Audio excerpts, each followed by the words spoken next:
Matthew 5 verse 13 to 16 inoti, imi muri munyu wenyika, asi kana munyu usisavavi ungavaviswa nei? Hauchabatsira kunze kwokuti uraswe ugotsikwa zvawo navanhu. Amen. Zvanzi imi muri chiedza chenyika. Guta riri pamusoro pegomo haringavanziki, uye vanhu havangatungidzi mwenje vagouisa pasi pedengu, asi kutoti vanouisa pachigadziko kuti uvhenekere vose vari mumba. Nenzira imwe cheteyo chiedza chenyu ngachivhenekere pamberi pavanhu kuti vaone mabasa enyu akanaka, vagokudza Baba venyu vari kudenga. Amen. Imi muri chiedza chenyika. Nhasi uno tiri kutaura pamusoro pekuzvininipisa kune chiedza mukati. Naizvozvo kuzvininipisa kunobva pabasa ratinoita. Zvinonzi muri munyu, munyu ndiwo unoita sei? Unorunga. Zvinonzi chiedza ndicho chinoita sei? Chinovhenekera. Zvinonzi vhenekerai muchiita sei? Muchirunga. Tiri chiedza chenyika. Tingarakidze sei kuzvininipisa kwedu tiri vashandiri vaIshe wedu Jesu Kristu?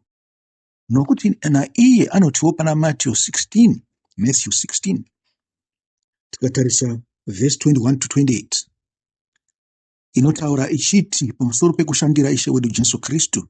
Kubva panguva iyoyo Jesu akatanga kutsanangura vadzidzi vake kuti anofanira kuenda kuJerusarema kundotambudzwa. Amen. Ndokwadi dai taiziva kuti kwatiri kuenda uku kuti tinonotambudzwa taitoenda here. Asi nekuti makashinga muchibva kudzimba dzenyu muchiti toda kunowana raramo yemhuri dzedu, makaenda zvakadaro. Vamwe vakaenda overseas, vamwe vakaenda kuSouth Africa, vamwe vakapinda muMozambique nemumarawi chaimo, vamwe ndo vakaenda Namibia, nyika dzakanga dziri pasi pedu nezveupfumi hwenyika. Makaenda nesimba neushingi, makanoshanda, mukazodzoka zvenyu kumba mane zvose. Vamwe vakadzoka kuzva vasina, vamwe vakatonotanga kunoroya ikoko vakutondoroya, vamwe vanenge vachida kuzvishandirawo zvavo nekuzviitirawo zvinhu zvavo zvinowanikwa. Nekuti nyika yedu yakazara vatadzi.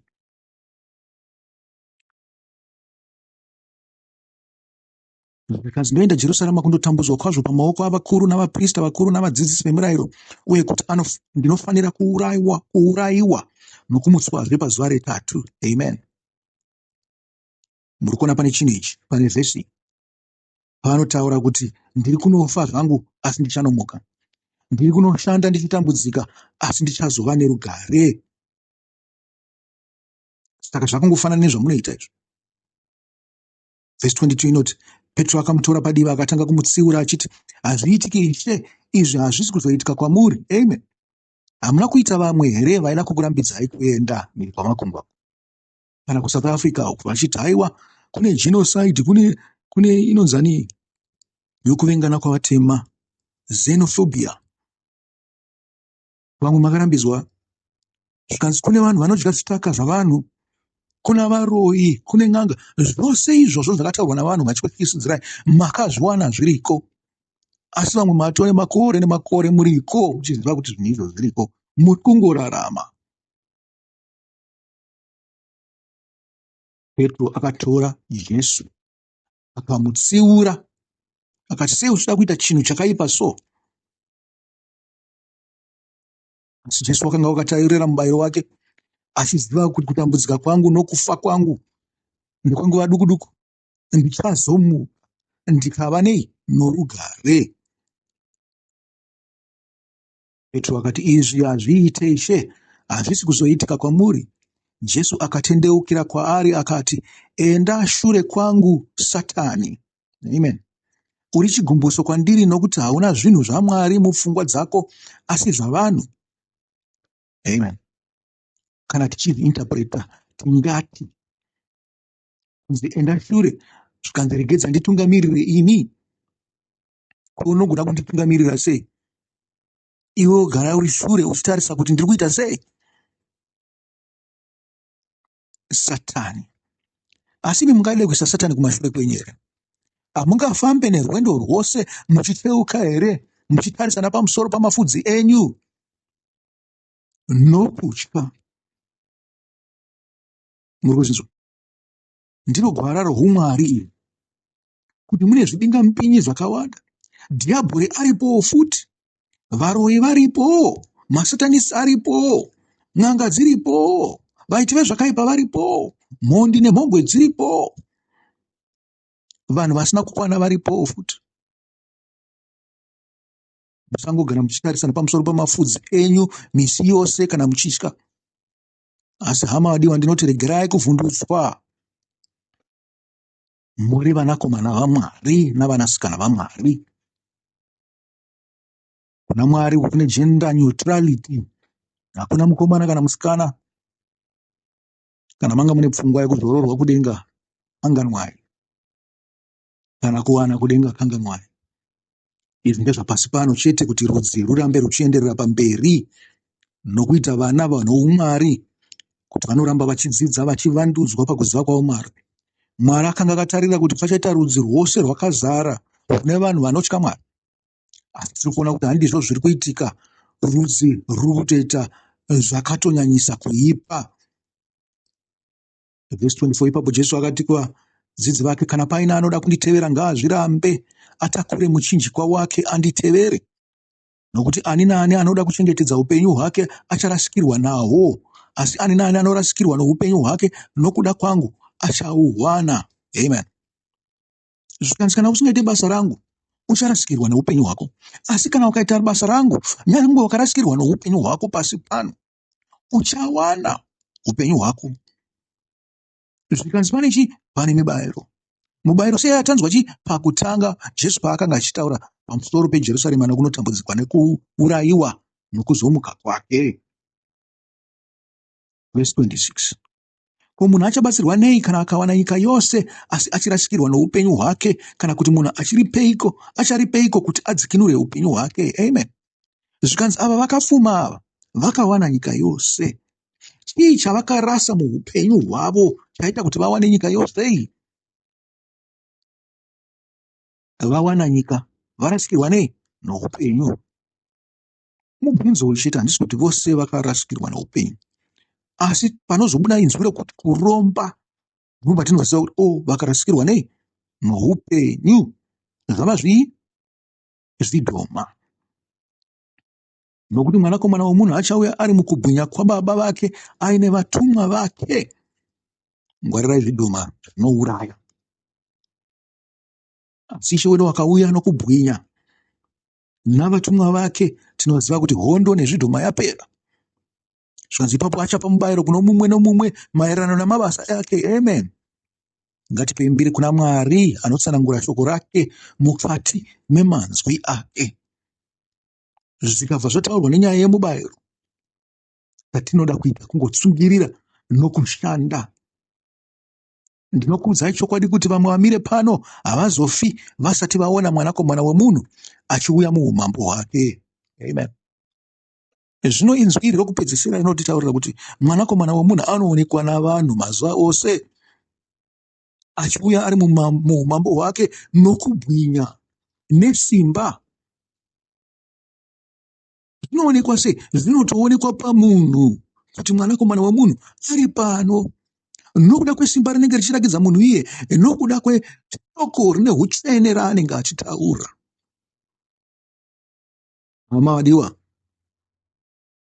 tiri kuda kutsungirira nekuzvininipisa kune chiedza mukati, kuzvininipisa pachiedza, zvichireva kuti mabasa echiedza angadai achinzi navamwe vanhu haaite, asi takafanirwa kuita. Zvikanzi anondinyara ndichamurambawo pamberi pengirozi dzababa vangu. Tinoinzwa shoko iroro kupi? Makaenda pana Mateo 10 kuna vhesi 31, ndingati mungangotangira zvenyu pavhesi 28, 26 panotaura pamusoro pekusatya. ndokuzvininipisa kwatiri kutaura, kusatya vanhu.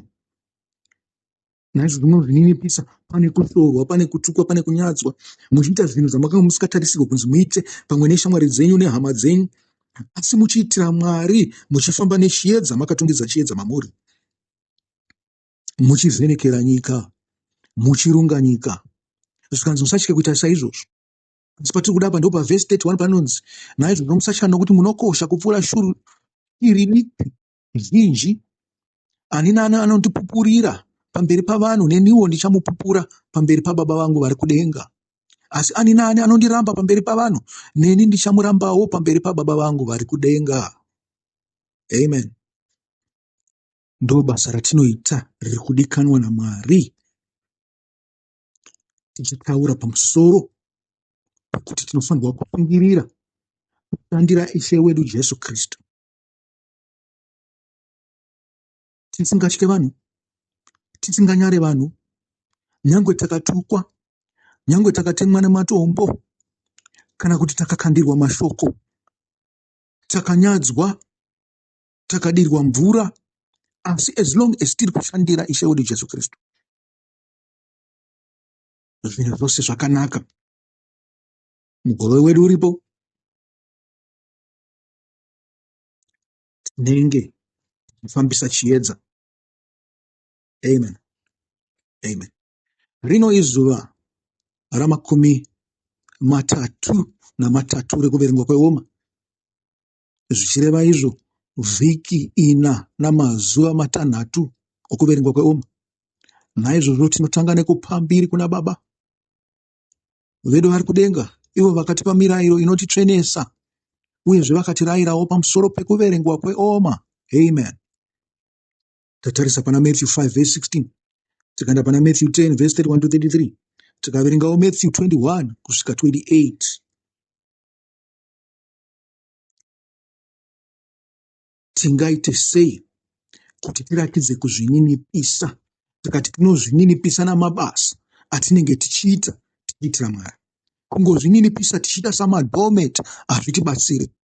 Tinofanirwa kuzvininipisa tiri mubasa raMwari, tichiita tichishandira Ishe wedu Jesu Kristu. Pauro akazvinyadzisa pamberi pamadzimambo nedzimwe dzaimbova shamwari dzake, achiri muFarisi, achitaura nezvaIshe wedu Jesu Kristu.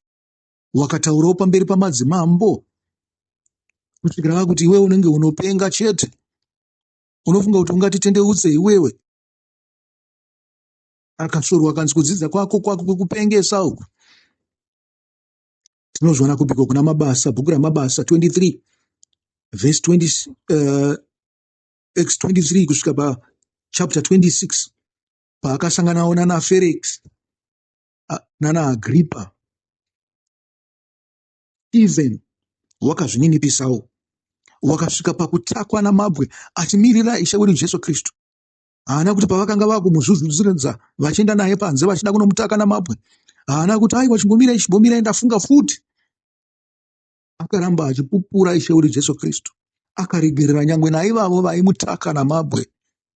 Vakati vanhu ava hapana chavanoziva, vanofunga kuti vakaverenga mirayiro vanoziva zvikuru, uyezve vanofunga kuti vanofamba naMwari, asi vari murima, havana chiedza mavari. Dzimwe nguva tinosvika pakupesekutwa kana kutambudzwa nevanhu vanobva mukereke chaimo chaimo, vatinototi hama dzedu dzekukereke idzi, nekuti hama idzi hadzina Mwari, dzinongouyawo kukereke setsika, senzvimbo yekutandarira, yekuita mabhizinesi, senzvimbo yekungozikanwawo navazhinji. Muri kuzvinzwa? Pane mumwe ainzi Dhavhidhi, ari mambo waIsraeri, zvikanzi wakazvinyadzisa ari pamberi peareka, achitamba pamberi paMwari paaenda nayo Jerusarema. Zvikanzi wakasvika pakubvisa nguo dzake dzokunze, achitamba chete. Mukadzi wake kamutsiura, zvikanzi ndo zvinoitwa namambo here izvozvo? Hauna kuita sebenzi here rinofamba munzira umu ritina kusimira? Zvikanzi ini handinyare Mwari, uyezve ndichatoramba ndichimukudza kupfuura kumukudza kwandaita nhasi uno. Muri kuzvinzwa? Vakapinda pakunyadziswa, asi vakaramba vari pana Mwari. Tinozwa nawo pana 2 Samuel 6 Nyaya yaStefani munoiona pana Acts 7 kana kuti Mabasa 7. Jeremia wakakandirwawo mutsime. Zvikanzi wakakandirwa mumutsime rakanga rina matope, nokuda kwekuti wakaramba uchipupura pamusoro paMwari. Haana kunyara, haana kutya, haana kuti aiwa vandipedzera nguva saka handichadzokorodza zvandakambotaura. Akaramba achitaura nokunyoresa bharaki izvo zvaaitaura. Nyangu taiziva zvedu kuti mambo wakatombopisa mamwe matsamba akanga anyora asinyorera vakuru veJudha namambo weJudha. Wakasvika pakunyadzwa, pakukandirwa mutsime kusvikira akuda kufa muguta rakanga rine nzara, dai isina kuzoponeswa nemuranda muEthiopia. Tinoiona nyaya iyi pana Jeremiah 38. Jeremiah 38 ndo pane nyaya ya Jeremiah akandirwa mumatope, mutsime rakanga rine matope. Jesu anoti kana munhu achida kunditevera ngaatakure muchinjikwa wake. Muchinjikwa unonzi rufu neshame kana kuti kunyadzwa, nekuti muchinjikwa wakagadzirirwa makororo. Naizvozvo kana iwo wakuenda pamuchinjikwa wako wakupinda pakunyadzwa, kutukwa, kurobwa, kushorwa, kuitirwa zvakaipa nepesekishini yose yatinoona pasi pano, yangosanduka chete haisina kuipa fange zvakanga yakaipa, asi ichiri yakaipa nekuti iri kuita sei? Iri kuataka mweya zvikuru kupfuura kuataka kwainoita nyama. Iwo ndo paunozorangarira kuti ndiri wenyama, saka kunzewo vanhu vanenge vachindiona sei. Ndo pamunofoira vazhinji vacho pakutevera Ishe wedu Jesu Kristu. Maakutanga kutedzana nezvenyama, maakukudza nyama yenyu, nekuti vamwe vanozofungei pamusoro penyu. Vakorose 3:17 inotaura ichiti, tisangire zvedu pavhesi 15, inoti rugare rwaKristu ngaritonge mumwoyo yenyu, sezvo senhengo dzomuviri mumwe makadanirwa kurugare. Amen. Uye munofanira kuvonga. Shoko raKristu ngarigare zvakakwana mamuri pamunenge muchidzidzisana, muchirayirana nouchenjeri hwose, uye muchiimba mapisarema madzimbo nenziyo dzomweya, muchivonga Mwari mumwoyo yenyu. Uye zvose zvamunoita mushoko kana mumabasa, itai zvose muzita raIshe Jesu, muchivonga Mwari ivo Baba kubudikidza naye. Amen. Tinoziva naizvozvo kuti basa ratinenge tichiita, tinenge tichitovonga Mwari, tinenge tichitomunamata, tinenge tichitokudza Ishe wedu Jesu Kristu pabasa rese iroro ratinenge tichiita. Naizvozvo hatifanirwi kunyara kumunamata, hatifanirwi kunyara kumukudza. Ngatichitarisa ipapo patatarisa apa pana Vakoresi 3:15-17. Pabuda chimwe chinhu chinonzi rugare, chiri chinhu chatinowana pamusoro pekutevera Ishe wedu Jesu Kristu. Zvikanzi kune mariwazi ariko navanotevera Ishe wedu Jesu Kristu, anowanikwa mushoko rake, sezvavaipo panguva yakare, pachibvumirano chakare chakaitwa navaIsraeri naMwari. Zvikanzi makaenda kuna Deuteronomy 27:28-29-30 inotaura pamusoro pemibayiro yokuteerera Mwari nokuita zvaanenge achitaura. Naizvozvo mugove wamaKristu ndewechiiko? Zvikanzi pana John 3:16 ndewe upenyu husingaperi. John 3:16 inotaura kuti nokuti Mwari akada nyika nokudaro kuti akapa mwanakomana wake mumwe oga, kuti ani naani anotenda kwaari arege kufa asi ave neupenyu husingaperi. Amen. Naizvozvo tinoziva kuti kutevera Ishe wedu Jesu Kristu kunotiunzira upenyu husingaperi. Tingazopinda zvedu muchidzidzo chekuti upenyu husingaperi chii, asi nhasi ngatingokurumidzai tichitaura mariwadzi. Chimwe chinhu chatinowana kubva kuna Ishe wedu Jesu Kristu, mweya mutsvene nesimba, sezvamakanzwa paye pana bhuku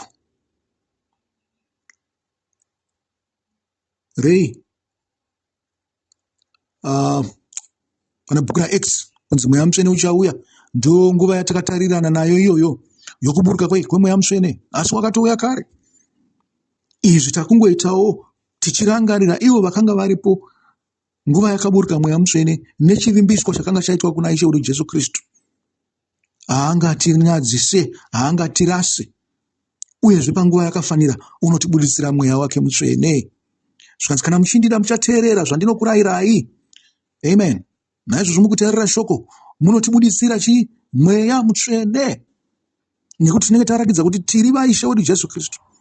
Zvikanzi uye ini ndichakumbira Baba vagokupai mumwe munyaradzi kuti agare nemi nokusingaperi, iye mweya wachokwadi. Nyika haigone kumugamuchira nokuti haimuone uye haimuzive, asi imi munomuziva nokuti agere nemi uye achava mukati menyu. Amen.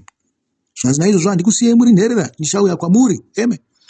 Tinoziva naizvozvo kuti kana mweya mutsvene ukauya patiri, naIshe Jesu Kristu wava nesu. Zvikanzi chii? Mweya wachokwadi.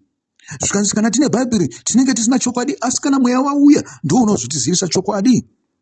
Zvikanzi mweya uyu zvakare ndiye unotinyaradza.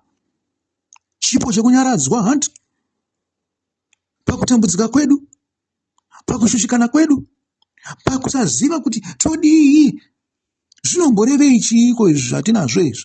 Zvikanzi tinonyaradzwa nekuti unotizivisa chokwadi pamusoro pamagwara amwa. Muri kuzvinzwa? Ngatiende mberi tisaparidze pamusoro pazvo. Zvikanzi izvozvo zvinouya nesimba. Chimwe chinhu chatinowana pamashoko aya, kururama neutsvene, nekuti ndizvo zvataurwa zvichinzi kana muchindida muchiteerera zvandinokurayirai. Asi handei pana John 16 verse 25 to 33. Tingati isusu mashoko atanzwa pana John 1 verse 12 to 13 anotiudza kuti tichava vanakomana vaMwari. Kunzi vanakomana vaMwari zvinoreva simba. Tikanzwa kunzi tichaburutsirwa mweya mutsvene, mweya wokuziva chokwadi, nekuti ase nokunyaradzwa.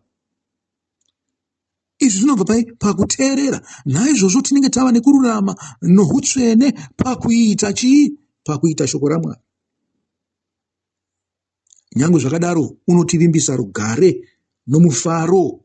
Ndizvo zvinobudisa pana John 16 verse 25 to 33.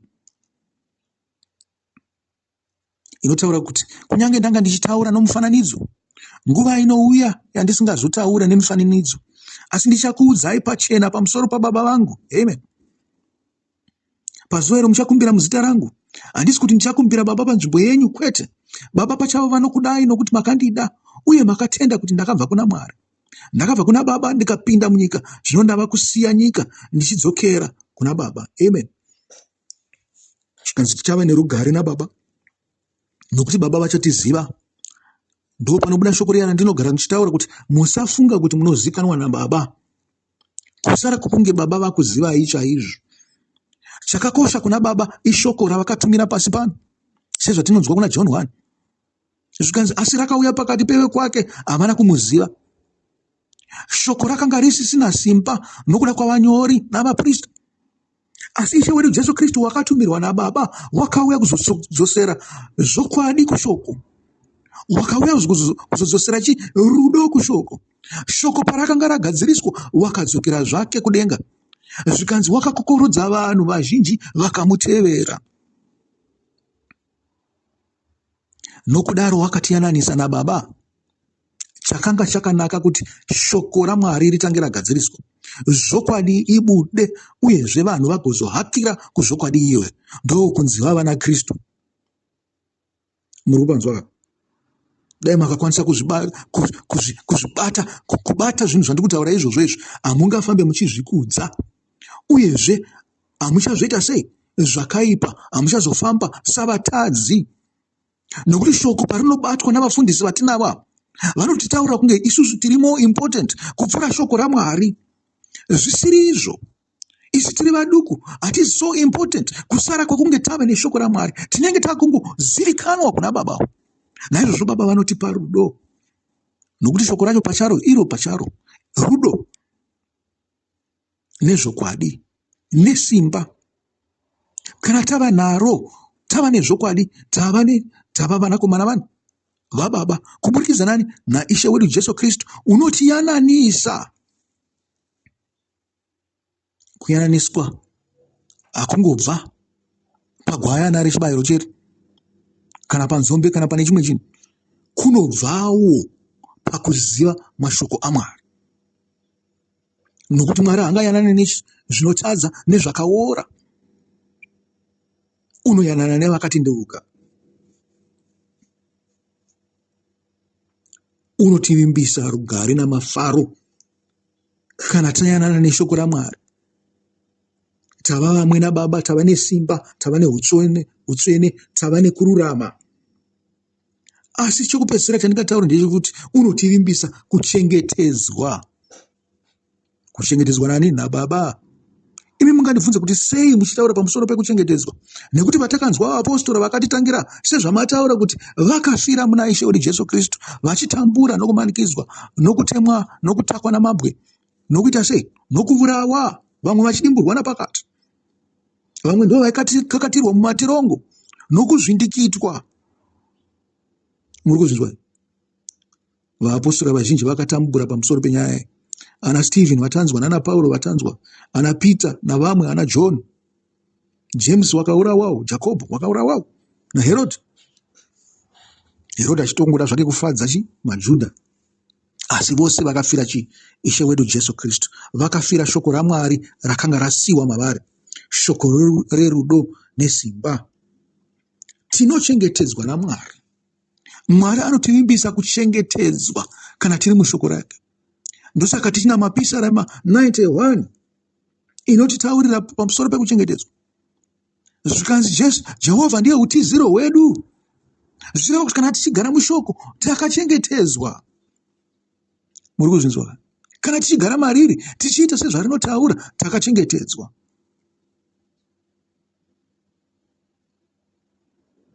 Asi panosvikawo nguva yekufa, nyangwe takachengetedzwa daro, panosvikawo nguva yekurasha upenyu hwako kuti ufadze Mwari. Kurasha kwatainzwa uku kwakare kwanga kuri kwekutoti munhu aurawa, sekuurayiwa kwakaitwa Stephen. Asi pane kumwe kuurawa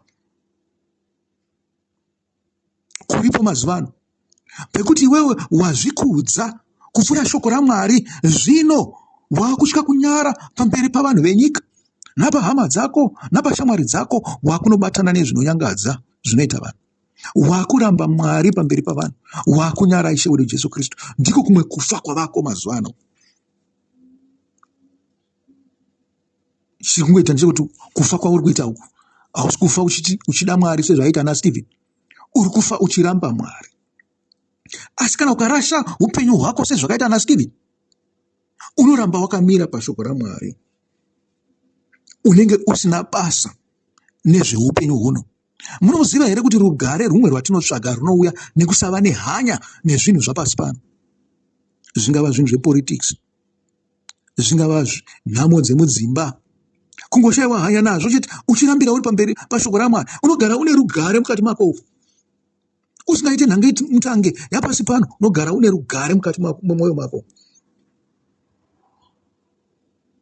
Amadio, handichaendera mberi ndichirebesa chidzidzo, asi ndinodzokorodza zvakare kuti tataura pamusoro pekuti munhu anofanirwa kuvangarara pakuva muranda wakazvininipisa, muranda wechiedza. Takati tinozviita nekuti tine zvivimbiswa zvatakapuhwa naIshe wedu Jesu Kristu. Zviri zvimwe zvivimbiswa zvandataura izvi, nokuti zvakanga zvakavimbiswa zvinotiunzira mubayiro. Ndingati namashoko ewawo ndogumira pano pazuva ra33 rokuverengwa kweOma. Mugare zvakanaka, chisaraye.